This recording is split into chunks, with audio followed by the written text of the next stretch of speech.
The galaxy had been quiet for 3,000 years. Every morning, Ambassador Nara walked through the crystal halls of Station Concordia and felt proud of what they had built. No wars, no fighting, no angry voices in the great meeting rooms where 47 different alien species came together to talk about problems. Nara was from the Luminous Reach, a race of tall, thin beings whose skin glowed with soft light when they were happy. Today, her skin was bright blue-green, the color of deep satisfaction. She held a datapad in her long fingers and read the numbers that made her people so proud.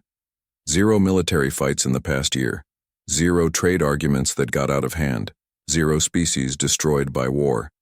The numbers were perfect, just like every year for the past 3,000 years. She walked past the Memorial of Peace, a huge crystal structure in the center of the station. Inside the crystal, tiny lights danced like stars, each one representing a peaceful solution to what could have been a terrible fight. There were millions of lights, and they never stopped moving. The other ambassadors nodded to her as she passed. There was Kef from the aquatic depths, whose blue skin rippled like water even though he breathed air now. His people were known for being patient, for thinking about problems for a very long time before speaking.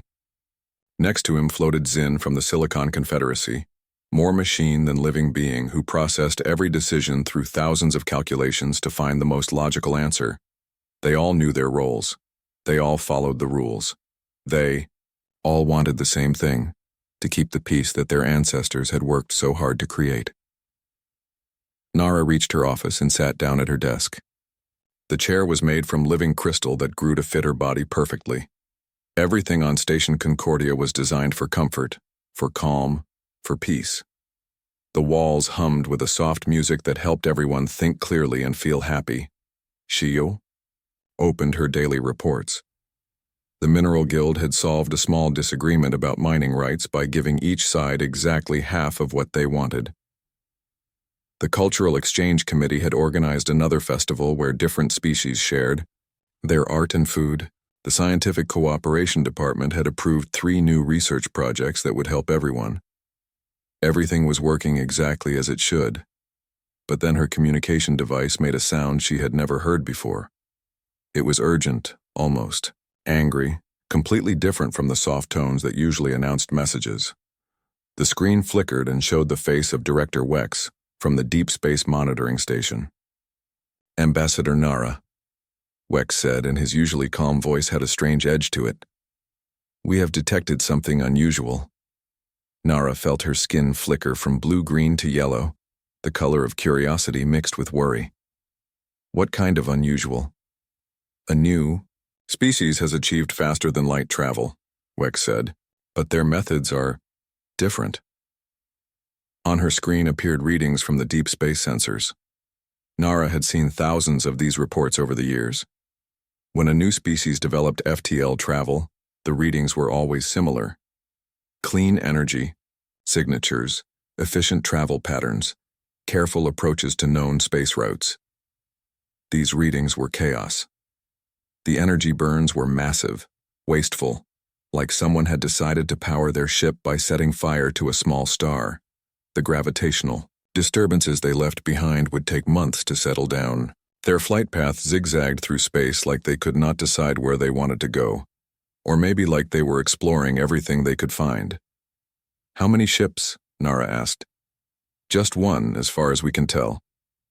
But it is making enough noise for a whole fleet. Nara stared at the readings. In 3,000 years of galactic peace, every new species had approached known space the same way. Carefully, quietly, following the ancient protocols that everyone learned before they tried to contact other worlds. These newcomers were doing everything wrong. Have they tried to communicate, she asked. Yes, Wex said, and now he sounded almost confused. They sent a message in 17 different languages, including some we have never heard before. The message was very short. What did it say? Hello, anybody out there? We come in peace, but we brought weapons just in case. Please don't shoot first, we promise to be nice. Nara felt her skin shift to deep purple, the color of complete bewilderment. In 3,000 years, no one had ever sent a first contact message that mentioned weapons.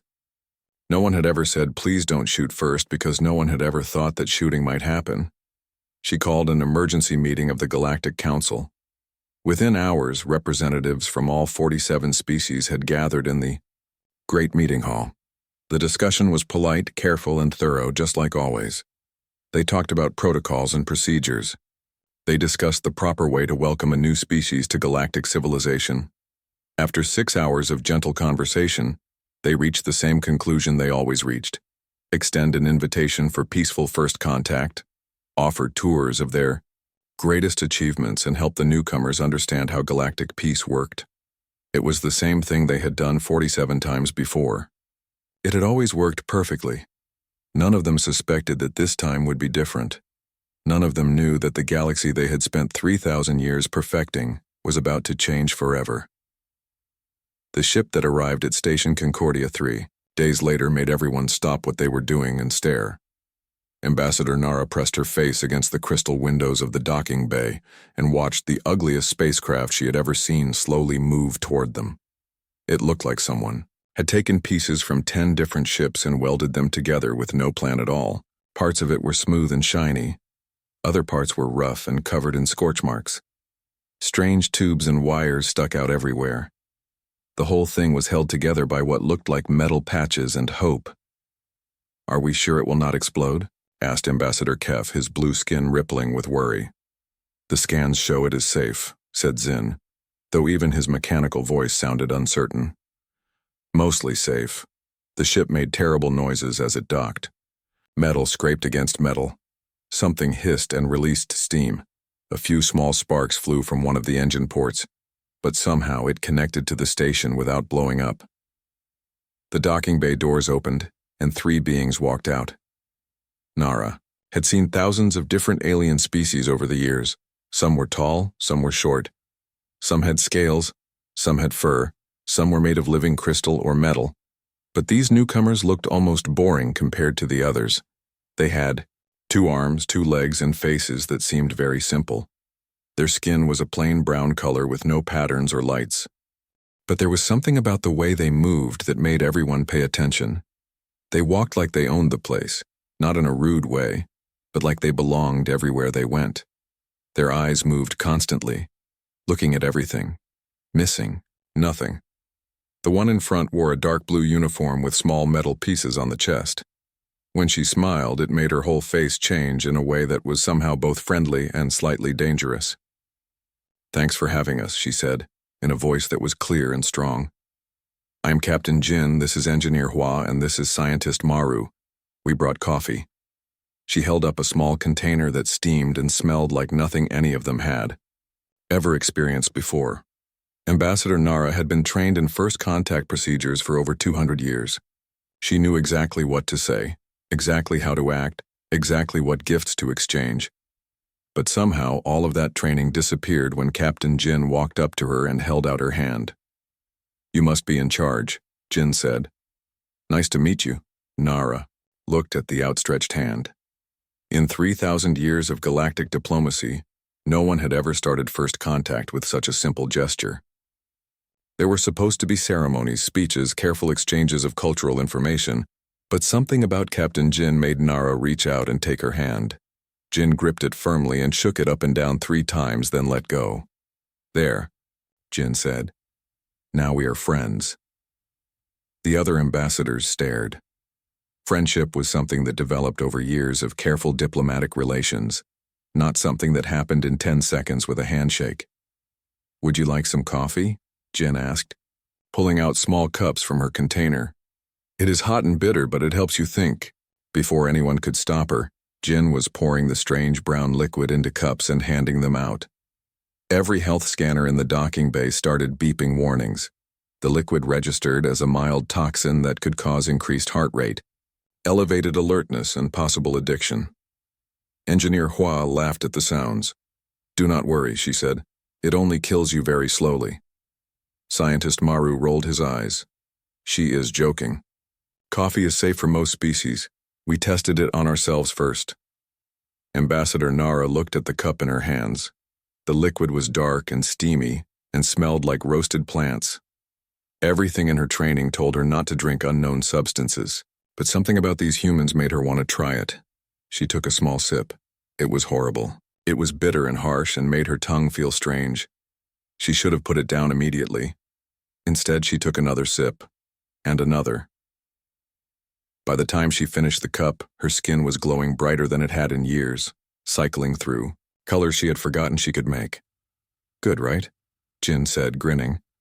Takes some getting used to, but it grows on you. The formal welcome ceremony that followed was unlike anything in 3,000 years of galactic history.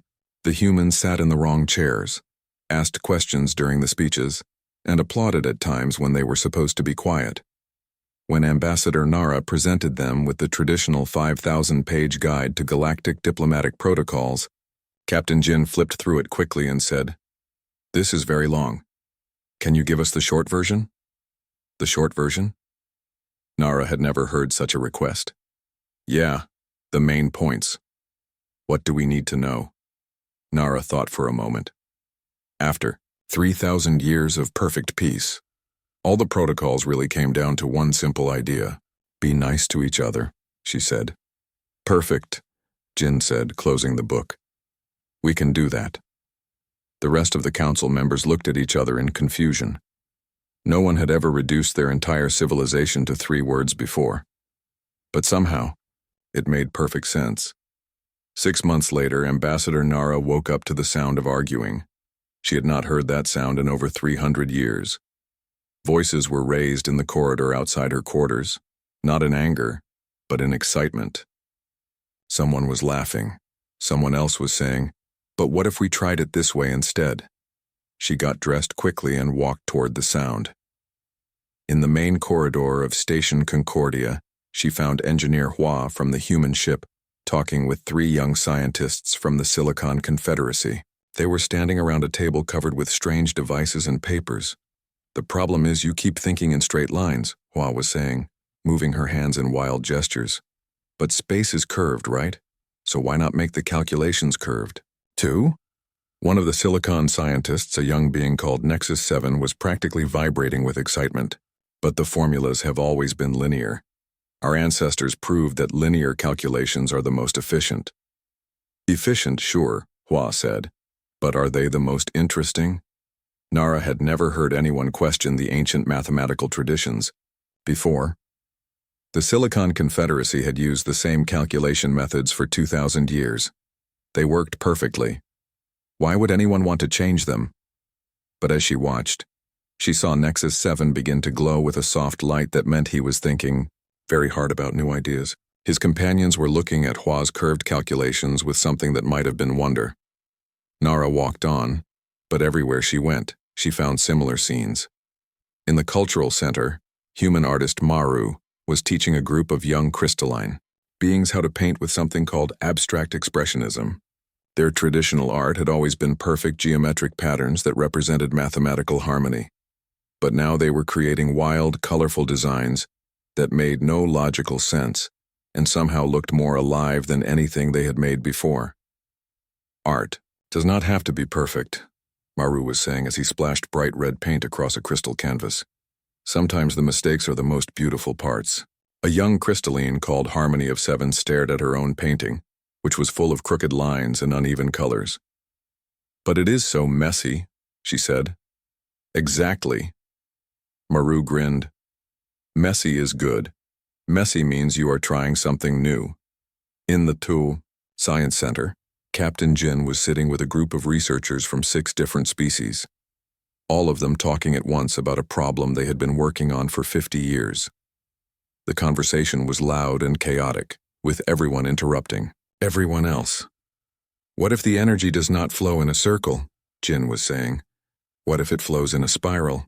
But we have always assumed circular flow, said Dr. Vell from the aquatic depths. Yeah, but assumptions are just things we have never bothered to question, Jin replied. Maybe it is time to question them. Nara felt something strange happening in her chest. Her skin was flickering between colors she could not control. She realized she was feeling something she had not experienced in centuries. Curiosity about what might happen next. The changes were not just happening in the research centers. All over the station, young beings from different species were asking questions that had never been asked before. Why did trade agreements have to be so complicated? Why did cultural exchanges always follow the same patterns? Why did council meetings take so long when the decisions could be made in a few minutes? The older ambassadors were worried. Ambassador Kef came to see Nara in her office, his usually calm demeanor showing signs of stress. "The humans are disrupting everything," he said, his blue skin darker than usual. "The young ones are questioning traditions that have kept peace for 3,000 years. No," Kef admitted.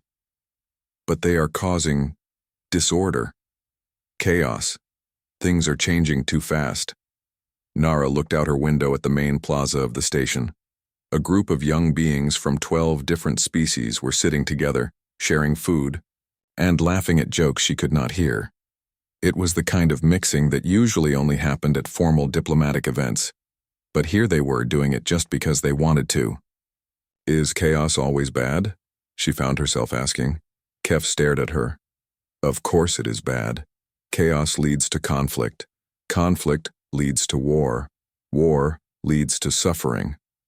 But as Nara watched the mixed group below, she saw something that made her think. They were not just sitting together, they were working together. They had papers and devices spread out between them, and they were building something new, something that combined technologies from all their different worlds. That evening, the AudioBook Council held its regular meeting to discuss station business. It was supposed to be a quiet session about supply schedules and maintenance reports.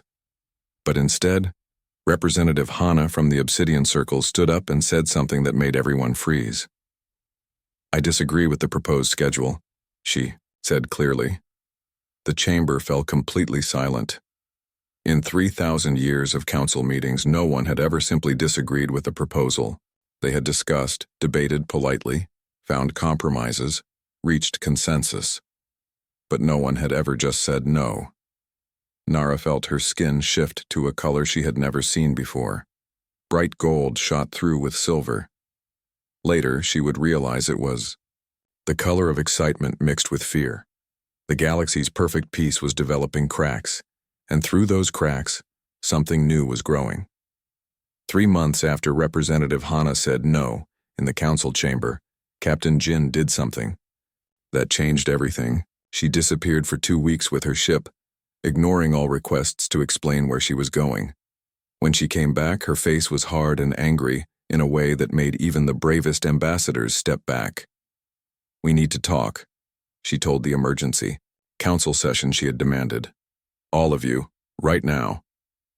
The great meeting hall filled with representatives from all 47 species. They came expecting another one of the humans' strange requests or unusual suggestions. Instead, Captain Jin walked to the center of the room and activated a holographic display that made everyone gasp. The images showed 3 star systems that no one recognized. Dead planets orbited cold suns, ruined cities stretched across empty worlds. Broken ships floated in space like metal graveyards. Everything was silent, lifeless, forgotten. "These systems are not on any of your maps," Jin said, her voice cutting through the shocked silence. "They are in sectors marked as restricted in your databases. I found them by accident when our navigation system broke down and we had to take a different route." Ambassador Nara felt her skin shift to deep purple, the color of confusion and fear. She had never seen these places before, but something about them felt familiar in a terrible way. "The cities are old," Jin continued, changing the images to show close-ups of the ruins. "Very old, but not old enough to be from before the galaxy had space travel. These civilizations were destroyed sometime in the last 5,000 years. She paused and looked around the room at faces that were beginning to show recognition and horror. "I found records," Jin said quietly. "Hidden in the ruins. These were 3 different species. The singers, who made music that could change the weather. The builders who grew cities from living crystal. The wanderers who refused to stay in one place and traveled constantly between stars." The silence in the chamber was so complete that Nara could hear her own heartbeat. "According to their records," Jin continued, "they were contacted by the Galactic Council. They were invited to join galactic civilization. They were offered the chance to live in peace with everyone else. Jin's voice got harder. They refused. The singers said they would not give up their weather music. The builders said they would not stop growing their cities. The wanderers said they would not settle down. She clicked to the next image, showing what looked like the remains of a massive battle. "So you killed them," Jin said simply. "All of them. Every last one. Then you erased them from your histories and marked their systems as restricted so no one would ever find out what you did." The explosion of voices that followed was unlike anything Station Concordia had ever heard. Some representatives jumped to their feet shouting denials, others sat in stunned silence. A few began frantically checking their own historical databases. "That is impossible," Ambassador Kef cried, his blue skin flashing white with shock. "We have never destroyed anyone. We are a peaceful civilization." "Peaceful now," Jin replied. "But what about 4,000 years ago? What about when you were building this perfect galaxy of yours?" Ambassador Zin's mechanical voice cut through the chaos. "Our records show no evidence of these species." "Of course they don't," Jin snapped. "You deleted them. But you didn't delete everything. I found backup records in the ruins. I found witness accounts. I found the actual vote where your council decided that some species were incompatible with galactic harmony and needed to be removed for the greater good." She activated another display, showing what looked like ancient council meeting records. The language was formal and polite, but the meaning was clear. 3 species had refused to conform to galactic standards. 3 species had been marked for elimination. Nara felt something breaking inside her chest. Her skin was cycling through, colors so fast it hurt, purple confusion, red anger, black despair, all mixing together in patterns that had no name. Young representatives throughout the chamber were staring at their elders with expressions of betrayal and horror. The older ambassadors were looking at each other with faces that showed they were remembering things they had tried to forget. "You built your perfect peace on graves," Jin said, her voice echoing in the suddenly quiet chamber. "You created your harmony by silencing everyone who sang different songs." Representative Hana from the Obsidian Circles stood up slowly. Her crystalline form was vibrating with emotion.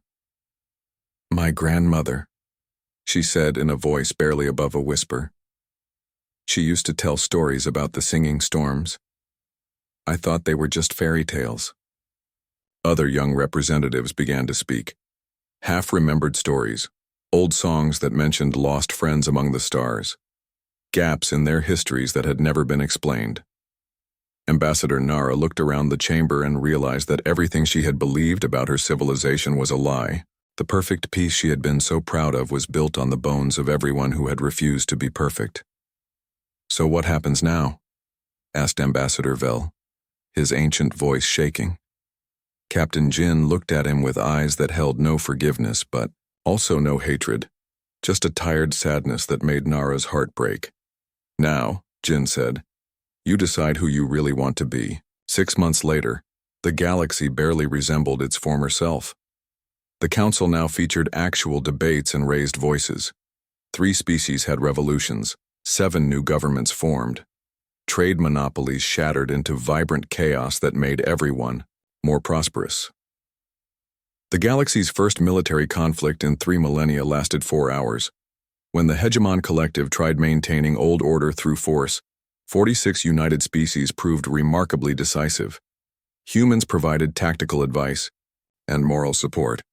Captain Jin, now permanent ambassador, stood in her Station Concordia office watching construction crews build humanity's gift. A research station preserving lost civilizations' histories. Ambassador Nara joined her, bioluminescent fronds cycling through forgotten colors. "Your people changed everything. We just reminded everyone that peace without justice isn't peace," Jin replied, sipping coffee from a mug reading Galaxy's Okayest Human. The game was getting boring. The galaxy's new age had begun, chaotic, uncertain, absolutely alive with possibility.